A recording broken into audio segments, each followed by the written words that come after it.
maxkamadda darajada koowaad ee gobolka Banaadir waxay maalimadii shalay ahayd ku dhawaaqday inay guud ahaanba ka laabatay go'aankeedii ku aadanaa in la soo qabto madaxweynaha Jubbaland Axmed Maxamed Islaam Axmed Madoobe. Tallaabadaasi oo ka dhalatay dib u doorashadii Axmed Madoobe ee ka dhacday magaalada Kismaayo xarunta ku meel gaarka ah ee maamulka Jubbaland.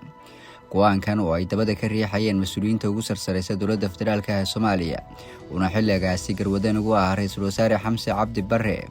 ayaa waxaa kalaabashadiisu ay ahayd mid aad u culus oo aysan ku farxin taageerayaasha iyo sidoo kale xubnihii xilligaasi ay madaxtooyadu u adeegsanaysay arrimaha deegaamada Jubbaland kuwaasi oo ahaa intooda badanba kuwa ka soo jeeda deegaamada maamulka Jubbaland gaar ahaan Jubbooyinka iyo gobolka Gedo. Tallaabada ay shalay ku dhawaaqday maxkamadda darajada koowaad ee gobolka Banaadir inay kaga laabatay guud ahaanba waarankii soo qabashada madaxweynaha Jubbaland Axmed Maxamed Islaam Axmed Madoobe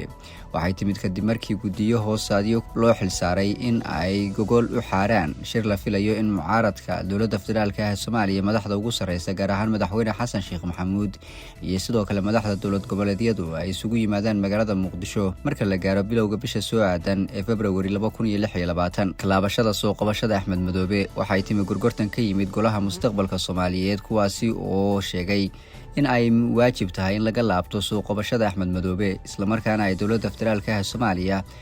ku qaadato tallaabadaasi iyadoo aan wax shuruuda ku xirin. Kalaabashada go'aankaasi waxa uu sidoo kale meesha ka saaraya guud ahaanba qaadacadii dowladda federaalka ee Soomaaliya ee dib u doorashadii Axmed Maxamed Islaam Axmed Madoobe kaasi oo doorashadiisa kadib ay gobolada Jubbaland ka dhaceen dagaallo qaraar oo u dhaxeeya dowladda federaalka ee Soomaaliya iyo sidoo kale maamulka Jubbaland. Muddadaasi waxaa ka dhacay gobolka Gedo dagaallo u dhaxeeyay ciidamo uu hogaaminayo Cabdirashiid Janan oo isaga ay dowladda federaalka ee Soomaaliya u xilsaartay laamaha ammaanka ee deegaamada Jubbaland gaar ahaan gobolka Gedo. Waxaa sidoo kale jiray dagaallo kale oo ka dhacay deegaanka Raas Gambooni ee xadka Kenya xaggiisa xiga kaasi oo sababay in ciidankii dowladda ay iska dhiibaan gudaha dalka Kenya. Guud ahaanba dagaaladaasi dhinacyada loo adeegsaday waxay ka soo jeedeen deegaamada Jubbaland kuwaasi oo ugu dambeyntii haatan heshiisyo haddii ay dhex maraan Axmed Maxamed Islaam Axmed Madoobe iyo sidoo kaleeto madaxweynaha Soomaaliya Xasan Sheekh Maxamuud oo iyagu wajigabax kala kulmaya tallaabadii ay qaadeen iyo dagaaladii ka dhacay deegaamada ay ka soo jeedaan. Kadib marka ay soo dhamaadaan kulamada siyaasadeed ee la filayo inay bilowga bisha soo aadan ka dhacaan magaalada Muqdisho waxaa la qorsheynayaa in madaxweynaha Soomaaliya Xasan Sheekh Maxamuud uu gaaro magaalada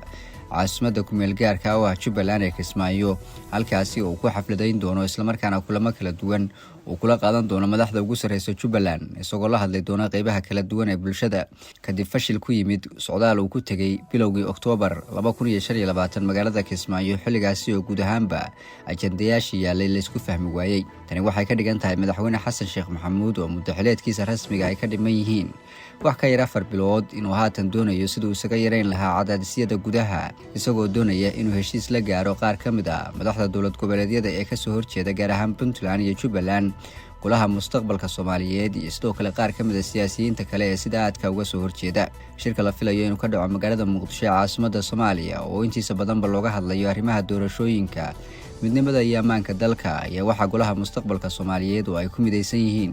maamulada Jubbaland, Puntland, golaha madasha wadatashiga qaran ee arrimaha siyaasadda oo laga aasaasay magaalada Muqdisho xildhibaano ka tirsan baarlamaanka labada aqal iyo siyaasiyiin mucaarad ah la filayaa in si aad loogu gurfeeyo arrimaha ku aadan doorashooyinka dalka. Tagitaanka madaxweyne Axmed Maxamed Islaam Axmed Madoobe ee magaalada Muqdisho waxa uu meesha ka saari doonaa dadaal kasta oo ay dowladda federaalka ee Soomaaliya ku doonaysay dhismaha Jubbaland cusub kaasi oo ay mas'uuliyiinta ugu sareysa dowladda gaar ahaan ra'iisul wasaare Xamse Cabdi Barre iyo xubno ka tirsan xukuumaddiisu gobol xaariyeen isla markaana dadaalo badan ku bixiyeen sida arrinkaas looga bilaabi lahaa deegaamo ka tirsan gobolka Gedo. Ra'iisul wasaaraha Soomaaliya Xamse Cabdi Barre oo isagu dhawaan ka qayb galay caleemasaarkii madaxda ugu sareysa maamulka waqooyi bari Soomaaliya waxa uu sheegay in ilaa iyo hadda uusan u aqoonsanayn Axmed Madoobe madaxweynaha Jubbaland waxaana imaashinkiisa magaalada Muqdisho uu yeelaya arrimaha siyaasadda ee Soomaaliya waji kale.